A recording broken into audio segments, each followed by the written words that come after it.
Magandang araw sa inyong lahat. Ito ang Hatol ng Bayan, ang programang tatalakay sa mga isyong kahaharapin ng mga kandidatong nagnanais maging lingkod bayan. Layunin ng ating mga talakayan na busisiin ang mga isyong ito. Silipin ang posisyon at plano ng mga kandidato sa mga isyong ito upang magabayan ang ating mga manunood sa pagpili ng kanilang iboboto. Makakapanayam natin sa ating mga talakayan ang subject matter expert sa iba't ibang paksa upang tulungan tayong maunawaan ang mga usaping ito. Kaya't manatiling nakatutok dito po sa People's Television Network Channel 4 sa programang magsisilbing gabay sa pagpili ng bagong administrasyon. Ito ang Hatol ng Bayan!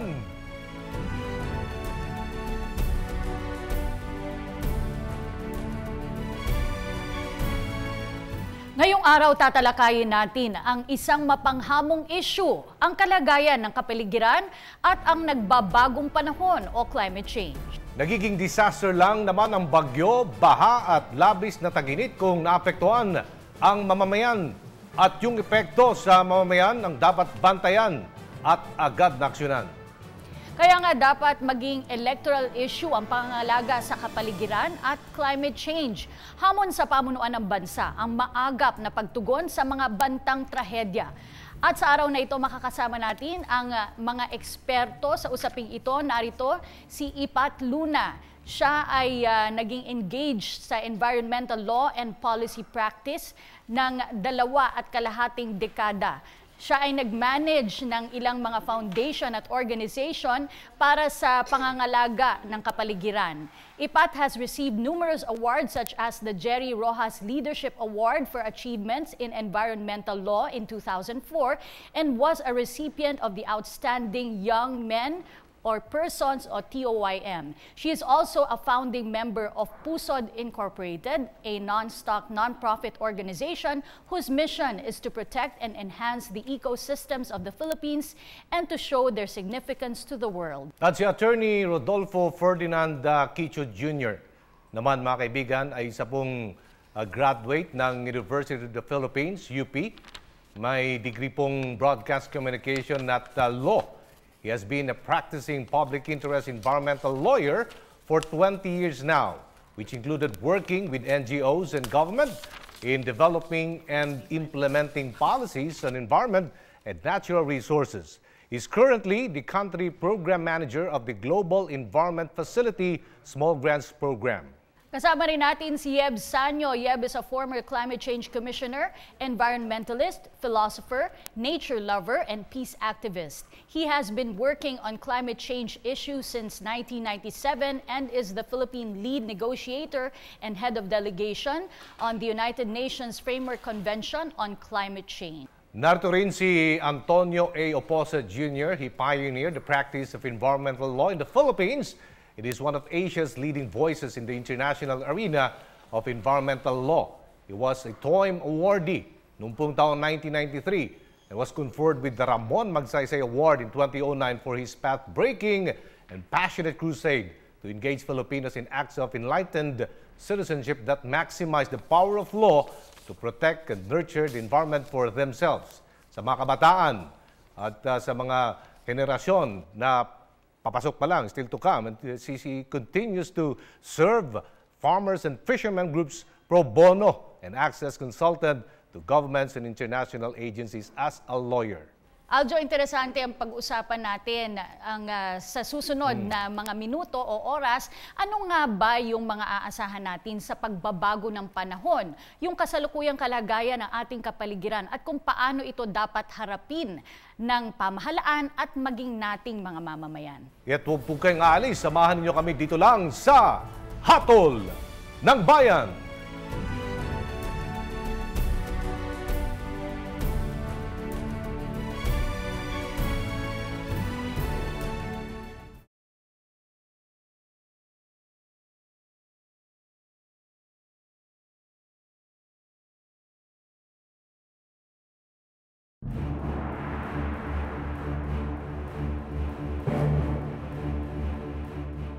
Sa episode na ito, nagpapatuloy ang ating diskusyon patungkol sa kapaligiran at ang pabago-bagong panahon o climate change, nagbabagong panahon, at kung paano ito dapat tugunan ng susunod na administrasyon. Kasama pa rin po natin sa ating studio, Yeb Sanyo, Attorney Antonio Oposa, Attorney June Quicho, at Attorney Ipat Luna.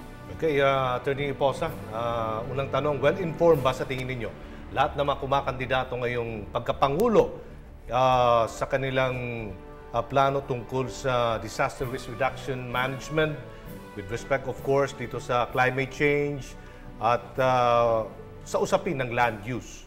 Kasi pag pinag-usapan ng disaster risk reduction involves saving lives, saving properties. Hindi ko naririnig yun eh. Lahat ng naririnig ko, puro lang development eh. Economic development. Ewan ko kung naintindihan nila anong ibig sabihin yan.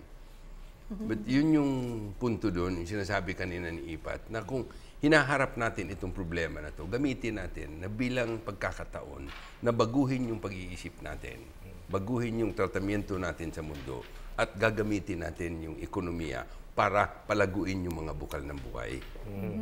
Noong pong nakaraang episode ng Hatol ng Bayan, pinag-usapan po namin yung ekonomiya at paano ito mapapalago pa. At sinabi po ng ilang mga ekonomista na we should gear towards industrialization and in particular manufacturing. Ano po ang cost nito sa ating environment, Attorney June?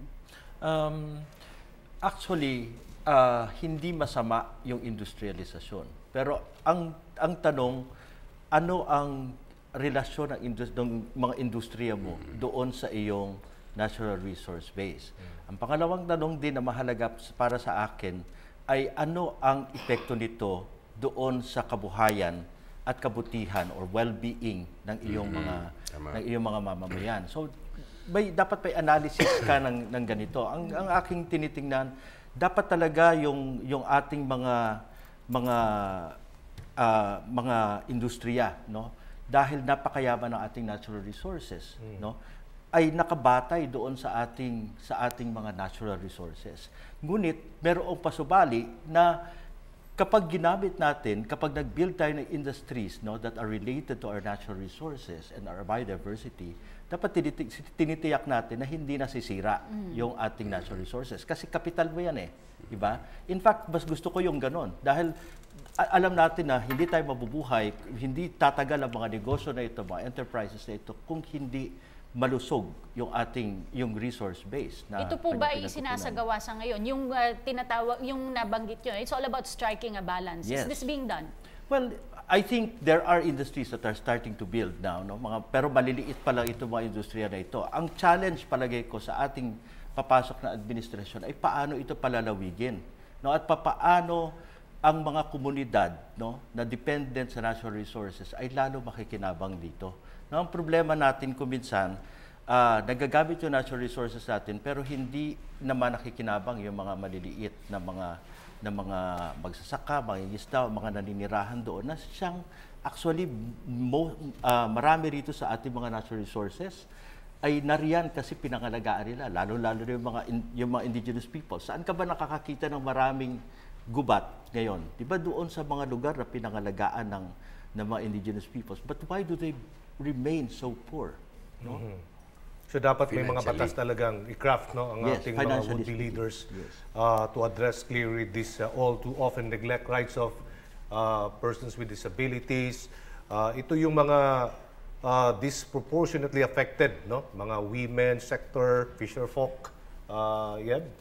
Totoo yan. Ang pag tinignan natin kasi yung overall na konteksto ng ating pag-unlad, importante yung kaya natin itong i-sustain sa mahabang panahon, yung tinatawag na mag-iwan ba tayo ng enough para sa future generations.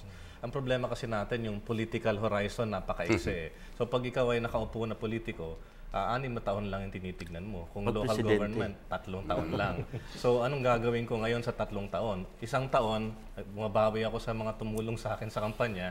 1 taon siguro para subukan ko magplano at mag-implement. Yung pangatlong taon, nangangampanya na naman tayo. So malaking problema yan. At lalong nagiging hindi priority yung environment. No? Dahil sinasabi malayo yan sa bituka. Pero we beg to disagree. Lahat ng nararanasan natin ngayon ay nasa threshold na kasi ng mga limitasyon ng kalikasan. Sa buong daigdig dito sa Pilipinas, malinaw na malinaw yung koneksyon ng kahirapan dun sa pagkaubos ng ating resources.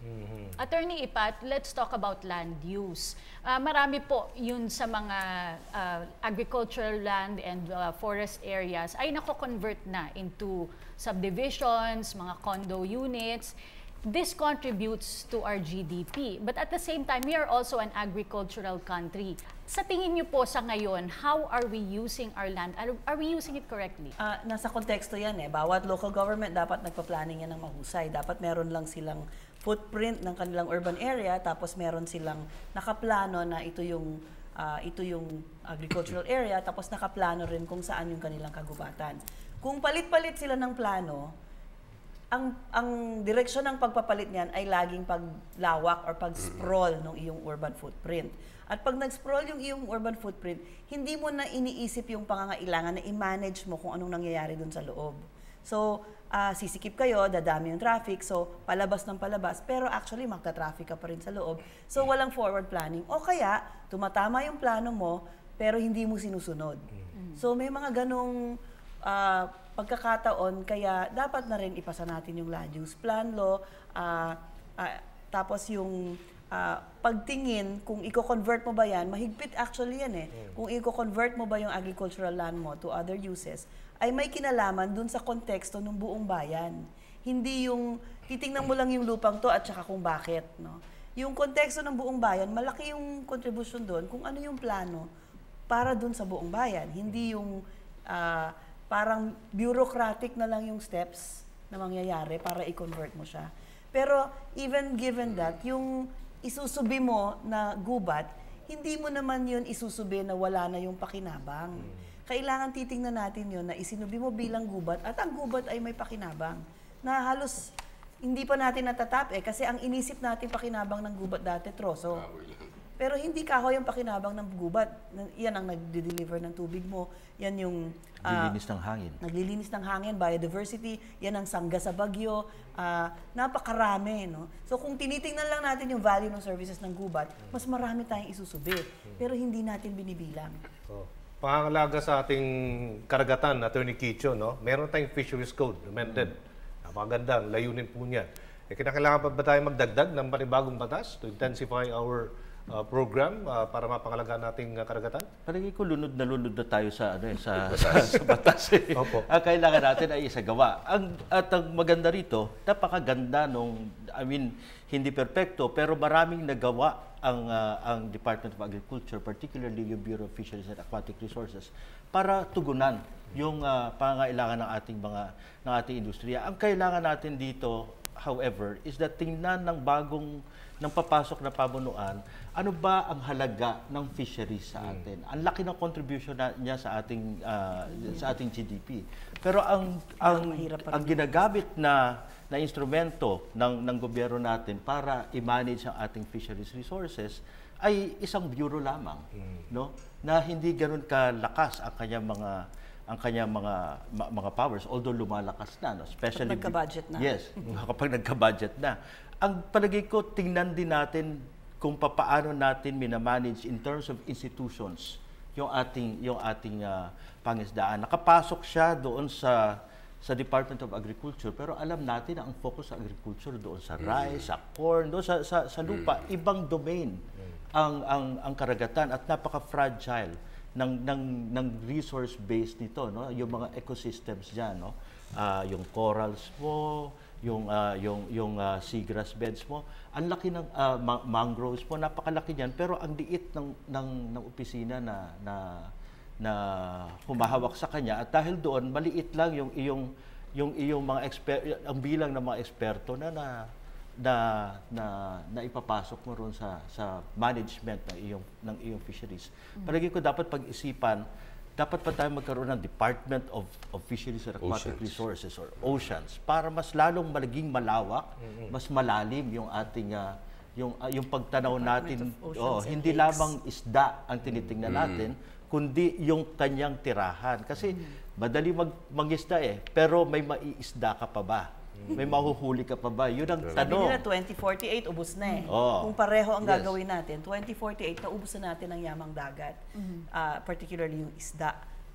We are an archipelagic nation. So, gaya na nabanggit mo, Attorney Kicho, malaki sana yung potensyal kung maha-harness natin Certainly. itong resources natin sa dagat. Sabi nga ni Attorney Kicho, yung implementasyon ng kailangan. Pero paano naman din, sabi mo nga, Attorney Luna, mauubos na rin yung ating mga yaman dagat, particularly yung mga isda. So, ano ang dapat gawin ng susunod na administrasyon kung pwede namang gamitin itong yaman dagat, ngunit mauubos ito? Sinabi na ni Attorney Kicho yung isang importanteng gawin, yung nasa batas, kailangan ipatupad, no? Natutuwa kami sa provisions ng Fisheries Code dahil pinapakita din dito, lalo na dun sa amended na Fisheries Code, yung ano natin, yung pagtingin natin ng karon tayo ng bias para sa mahihirap, para dun sa maliliit na mangingisda. At mahalaga yon dahil sa ating karanasan, sa kasaysayan din, pinapakita na maliliit na mangingisda ang tunay na nangangalaga sa karagatan. No? Kaya dapat i-empower sila, bigyan sila ng sapat na katungkulan din, no? At ng espasyo para sila maging kabahagi natin sa pagpapatupad ng batas.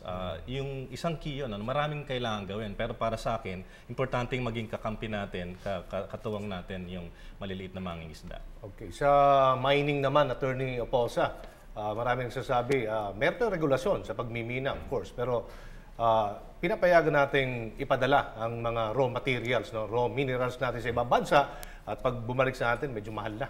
Sabi nga nila, mas maganda kung ipoproseso muna natin dito bago natin ipadala sa kanila. Take nyo po dito sa issue ng mining, Attorney Oposa. Unang-una, meron bang komunidad na yumaman dahil sa mining? Isipin nyo nga, yayaman sila ng konti ngayon. Magkakaroon sila maraming pera. Tapos, pag wala na yung mina, pulubi ulit sila. Wala naman silang tubig.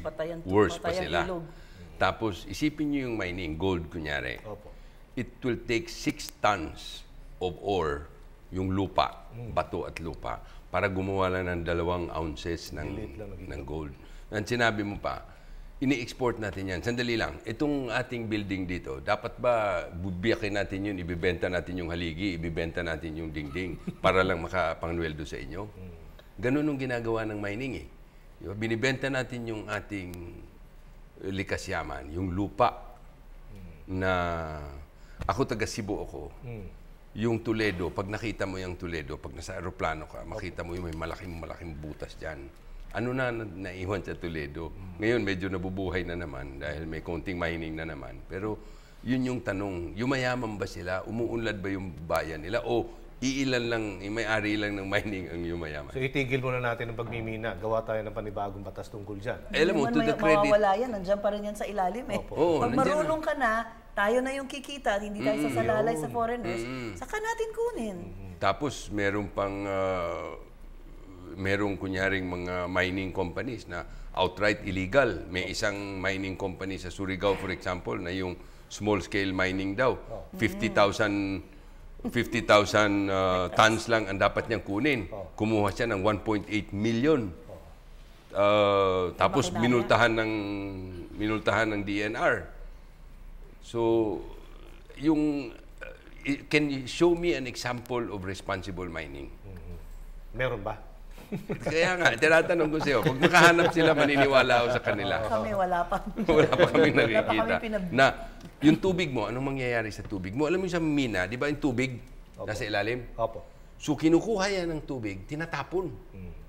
Yung lupa na bubuhayan ng tanim, kinukuha, tinatapon para lang makakuha ng kapirasong bakal.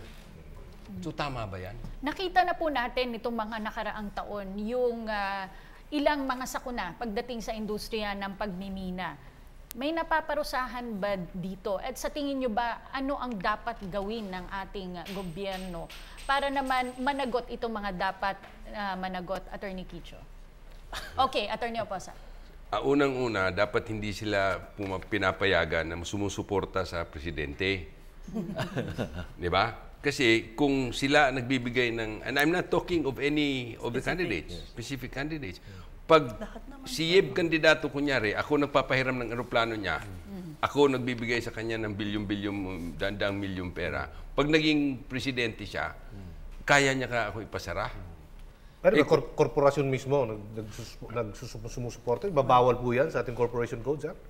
Bawal sa ating Yung election law. sa laws only in the Philippines are only suggestions.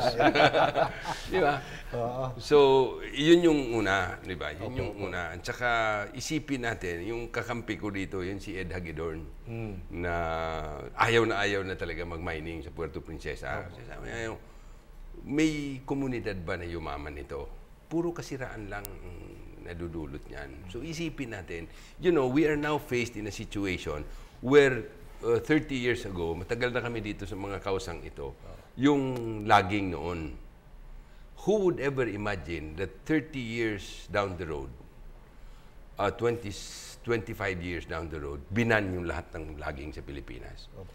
Darating din siguro yan. The only hope na sana hindi huli na. Huli ang lahat. Hindi na huli lahat. Aanin pang damo kung wala ng kabayo.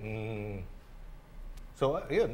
Basically, sir, balik tayo sa basic na mga tanong. How do presidentiables, balik tayo sa mga kakandidato, dahil hatol ang bayan po tayo, na i-incorporate po nila sa kanilang plataforma ng gobyerno yung mga measurable targets, action plans, the measurable targets under sa mga napakaraming mga agreements that we have right now.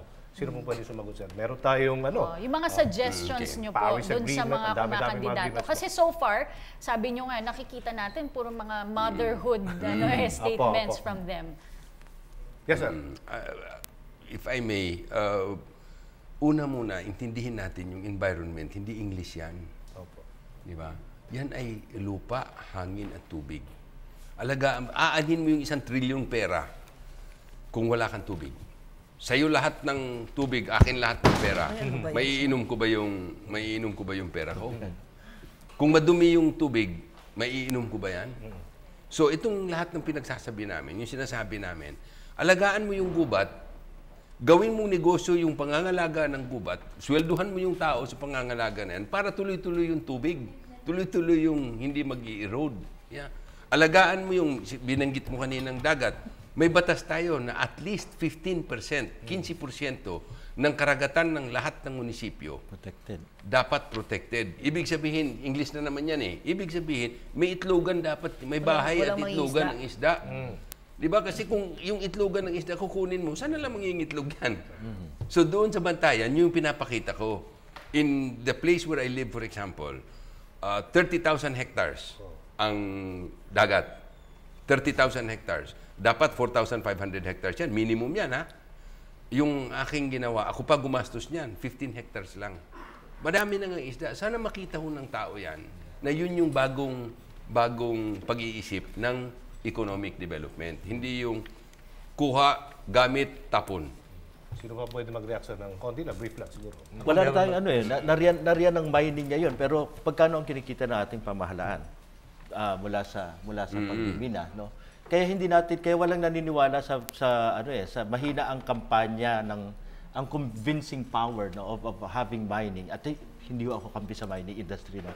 Sinasabi ko na mahina yung kampanya nila kasi wala naman sila talagang na-contribute na malaki in terms of taxes. Ang haba pa ng tax holiday nila, 5 years. In fact, aminado sila na in 2 years' time, they can recoup their investments. No? Grabe, no? Pinamimigay natin. Pinamimigay natin yung ating mina. So, wala talaga maniniwala sa pagmimina. Yes, Yeb. Makikita natin kung seryoso yung susunod na administrasyon sa issue ng kalikasan ng environment at kaugnay sa tunay na sustainable na pag-unlad sa ating bansa. Kung ititigil nila ang coal, ititigil nila ang pagmimina, no? At ibibigay nila yung ating karagatan sa malilit na mga isda. Gusto ko makita yung tatlong yon sa susunod na 6 na taon. Okay, so napakainit po ang ating talakayan. Marami pa tayong pag-uusapan sa pagbabalik ng Hatol ng Bayan.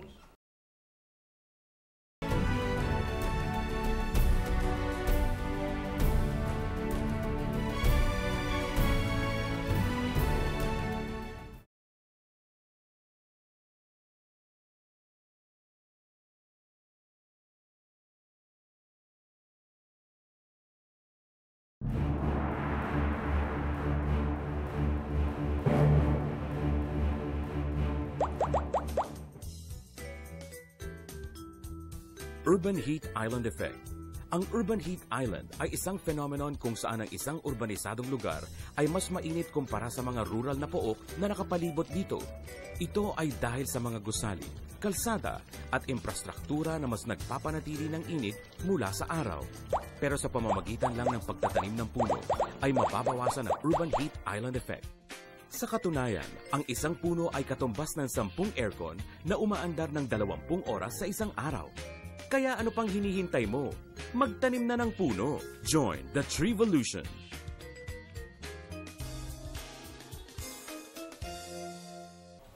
Nagpapatuloy po ang hatol ng bayan at usapin pa rin po ng climate change at pangangalaga sa ating kalikasan o kapaligiran. At kanina napag-usapan natin yung land use, yung tamang paggamit ng ating lupa. Kanina, Attorney Luna, nabanggit mo yung tamang pagpaplano kung saan nga ba dapat ilagay yung urban areas at kung saan dapat i-retain yung agricultural land. Let's talk about reclamation. Marami na sa ating bansa yung mga reclaimed areas. Anong opinion nyo patungkol dito? Well, unang-una, dapat wala tayong Philippine Reclamation Authority. Kasi by having an institution like that, para mong sinasabi na gusto mo ng reclamation, na wala kang kailangang ingatan masyado kasi favorable na, parang may assumption ka na okay yon. Pero sa Hong Kong halimbawa, meron silang presumption against reclamation na kailangan mong itumba ang 3 bagay para bago ka makapag-reclaim. Ang unang bagay, kailangan mo itumba na ito ay kailangan na wala ka ng ibang magagawa para malutas yung iyong dilulutas na suliranin. At nagagawin mo ang lahat para yung reklamasyon ay hindi nanganganib at hindi siya makakasira dun sa ibang bahagi. So, may 3 kang kailangan buwagin bago ka makareclaim. Tayo naman, may ahensya tayo na yun lang ang walang ginagawa, pero wala siyang kailangang lakdawan masyado. No? Walang legal presumption na hindi dapat gawin yan unless strictly necessary. So, by the very existence of that agency, mali na kaagad yung presumption ng ating land use. No? Kasi hindi mo na tututukan yung idle ng mga properties. Hindi mo na tututukan yung sira. So it should be a Philippine Redevelopment Authority para yung mga nasira mo, brownfields, no? Yung mga na-pollute mo, yun yung tututukan nila. O yung mga abandoned kasi nagkakaso yung lupa, ang dami pang ganon, no? Na idle, abandoned, sira, pangit ang itsura. Pero kailangan mo i-redevelop yung mga ganon. O kaya yung sira na yung pagka-develop mo kasi napasok halimbawa ng mga sindikato tapos yung buildings niya, lahat wala sa building code, lahat pangit yung itsura. Oo. So yun, i-redevelop mo yun para lahat sila namumuhay sa may dignidad. Yun dapat ang trabaho ng isang authority gaya niyan. Hindi yung mag-iisip ka aling dagat ang sisirain mo para matambakan at aling bundok ang huhukayin mo para pantambak. Totoo yan kasi marami tayong public dominion, sir, na hindi naman ginagamit for public use. Pwede natin gawin public land, no? And that's a matter of planning, Opo, planning, no? O kasi sabi nila, i-disperse talaga yung Metro Manila. Halimbawa, gusto nila, may mga nagsasabi mga kandidato at kailangan na talagang i-decentralize ang Metro Manila at pabor ba kayo doon na ililipat natin ang mga government offices sa isang lugar lang upang sa ganun maibsan ng traffic? Unahin muna natin sa Metro Manila yan. Gusto ko rin mag-comment doon sa reclamation ng mabilis lang sa konteksto ng climate change. Tumataas yung tubig ng dagat. Yung level ng sea level ay tumataas dahil sa climate change. Kung magre-reclaim ka, parang you're fooling yourself na magiging viable yung lugar na yan sa mahabang panahon. Dahil pag tumaas ang tubig ng dagat, lahat ng nasa sea level at yung mga reclaimed land ay sea level. Lahat yan ay lulubog balang araw. So even from the business standpoint, niloloko mo yung sarili mo. Pagdating naman doon sa anong dapat natin gawin sa urban areas natin na sobrang congested na at it's really a matter of planning at saka long-term vision. Karamihan kasi sa ating mga namumuno, mga leaders, walang long-term vision. Pag wala kang long-term vision, hindi mo alam kung anong gusto mong maging yung iyong lugar balang araw. At anong nangyayari, nagre-react lang tayo. Pag dumami na yung tao, dumami na yung mga pasahero, tsaka lang tayo nagtatayo ng mga transport systems. Hindi, dapat binubuo ang isang urban zone at 20 years ahead, no? Ina-anticipate mo kung ano mangyayari 20 years from now. Para pagdating ng panahon na yon, nakahanda yung lugar mo. So, pero ngayon naghahabol tayo, no? We're really trying to run against, to turn back the hands of time. Ang laki na ng problema. We're too late in the game para sa iba, no? Dito sa Metro Manila. Pero may pag-asa naman lagi, no? Dahil marami ring success stories around the world na yung mga decaying urban areas na nare-revitalize. Tama yung isang paraan ay actually maraming solusyon. Ang sakit kasi natin, naghahanap tayo ng isang solusyon lamang. So kailangan makita natin yung overall patchwork ng iba-ibang solusyon. Meron ba tayong naiisip na isang model city or municipality or province pagdating sa pagpaplano ng kanilang areas, Attorney Oposa? Singapore. Para hindi tayo masyadong mapalayo, Singapore. Diba? Na marami silang tao pero laki ng open space nila. In transportation nila, maayos. Medyo malayo-layo. Kasi ang problema natin, ginagaya natin Amerika. Pakotse tayo ng pakotse. Diba? Yung kanilang freeway, naging parking lot. Ganon din ang EDSA. Papunta ko rito, parking lot. Diba? Gayahin natin, for example, yung Amsterdam. Maliit sila. Dapat pag maliit ka, the more reason you should use space efficiently. Nag-ayusin mo. Imbis na pakotse ka, 60 ka kotse occupying how many? 1,000 square meters. May bus ka occupying 40 square meters, 50 katao nandyan. Parang nangyari doon sa Netherlands kasi, okay, sa ibang bansa, mataas yung tax, babayar mo sa kotse. At yung ibang bansa naman sa Japan, dapat meron kang garahe bago ka bibili ng kotse. Dito, mabuti na banggit mo yan dahil meron akong mga tinutulungang mga bata ngayon na ihahablan nila yung gobyerno. Bakit daw? Next week. Dahil, bakit daw, pwede ba daw nila ilagay yung mga kama nila, yung mga kotse nila sa karsada, yung mesa, pwede ba na ilagay? But, ano ba batas niyan? Pangalawa, bakit pinapayagan yan? Pangatlo, anong mga panagutan ng mga tao na mga nasa gobyerno na pinapayagan yan? Dapat may garahe ka, dapat hindi karsada, garahe mo. Diba? Pag-usapan po natin yung kagubatan, forestry areas. Kanina nabanggit nyo yung nagkaroon na nga ng ban pagdating sa logging. Attorney Kicho, sa tingin nyo po ba nakatulong ito ng malaki pagdating sa ating mga kagubatan? And what can still be done? Ang tanong kasi, gaano karaming kagubatan na ang meron tayo at gaano kalaki ang maitutulong at para ma-realize natin kung gaano kalaki ang naitutulong ng mga ban na yan. Meron pa ba tayong gubat? Kadalasan, ang gubat natin naroon na sa more than 1,000 meters, no? At maliliit na mga, yan ang mga hindi mo na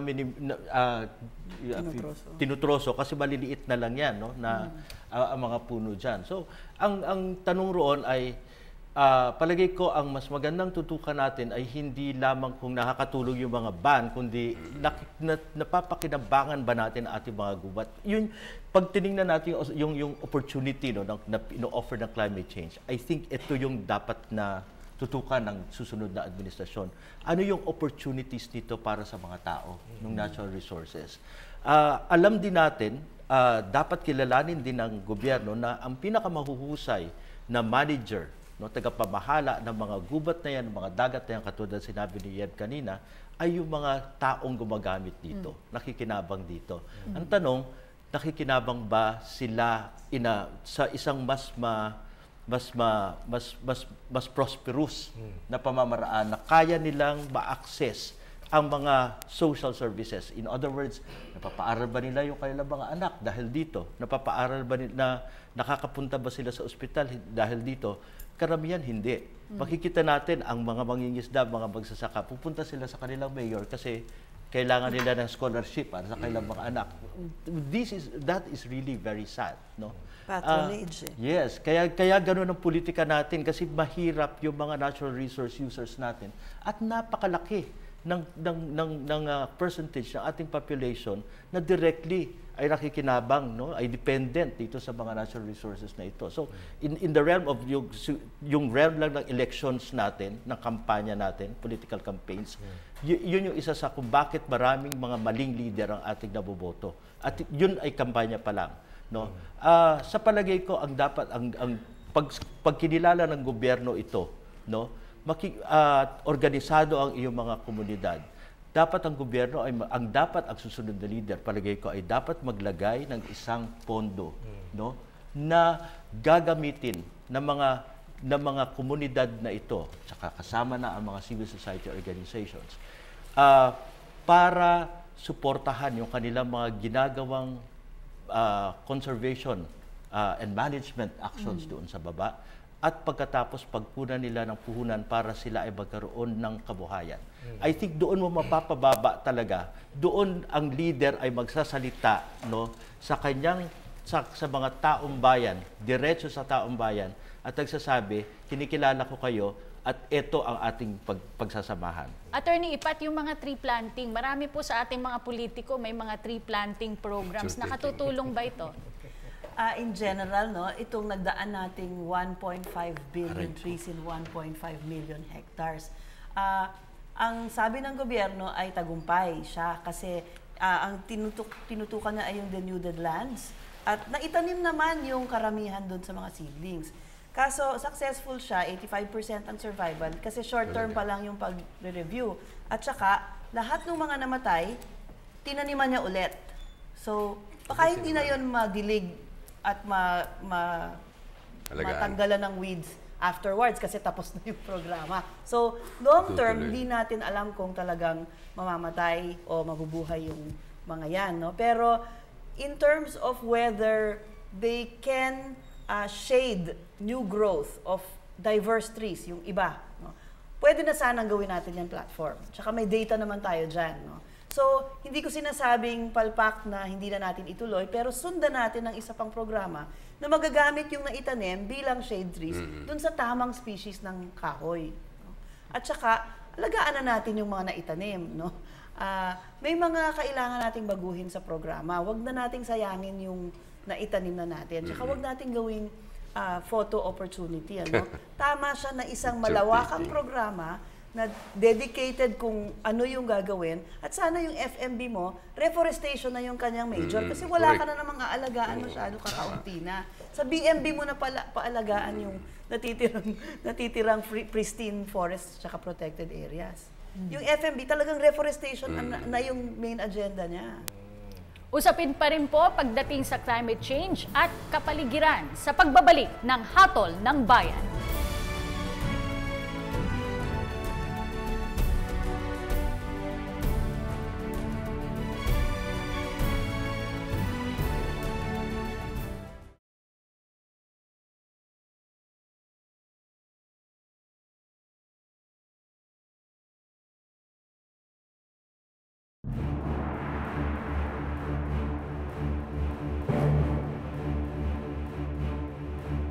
Nagpapatuloy po ang Hatol ng Bayan at sa puntong ito ay hihingan na po natin ang kanilang huling mensahe, ang ating mga panauhin.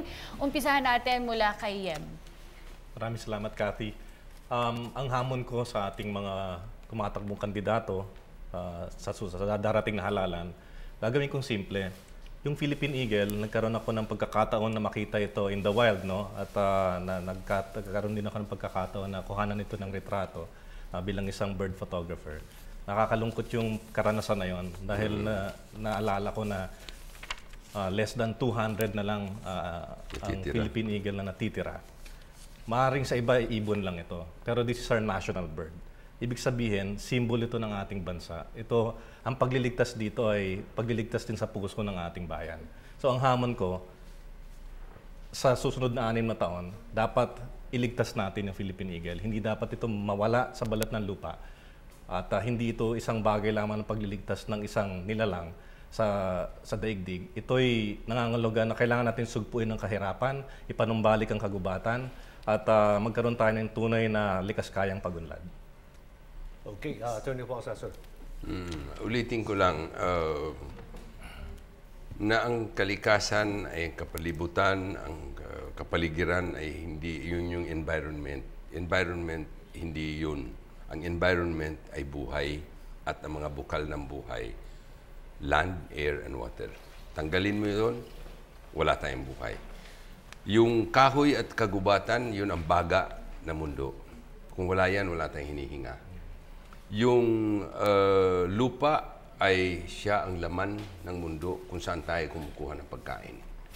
Yung dagat at ilog, mga ilog ay ang dugo at ang mga veins ng ugat ng buhay.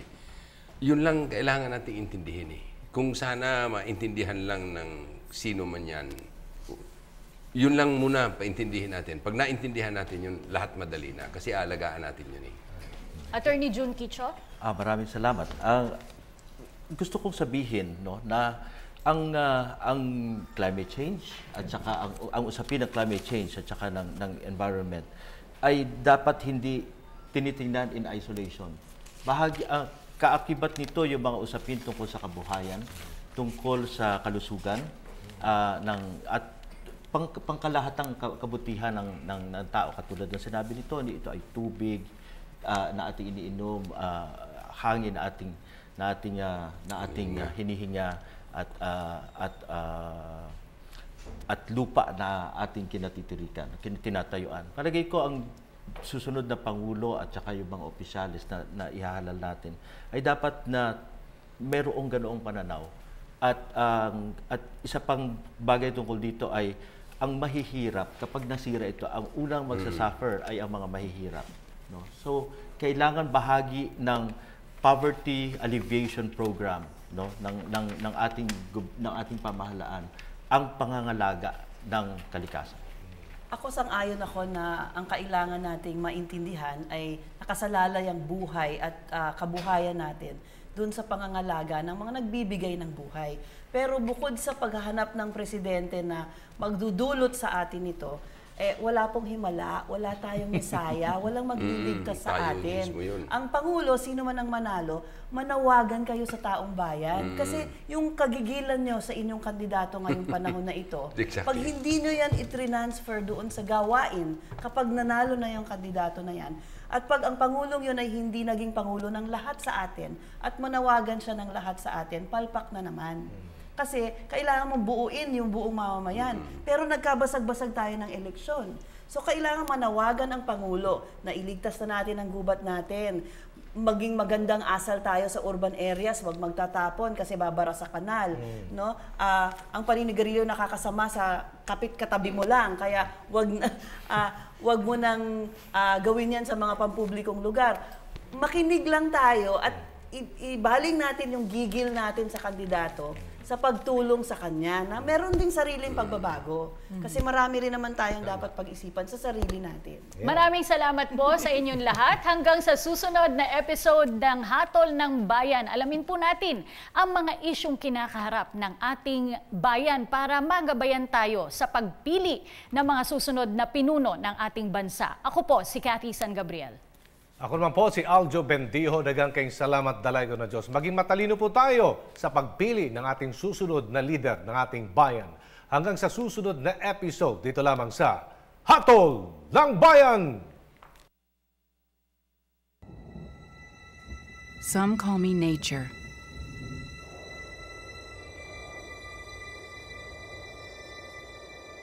Others call me Mother Nature. I've been here for over 4.5 billion years. 22,500 times longer than you. I don't really need people, but people need me. Yes, your future depends on me. When I thrive, you thrive. When I falter, you falter. Or worse.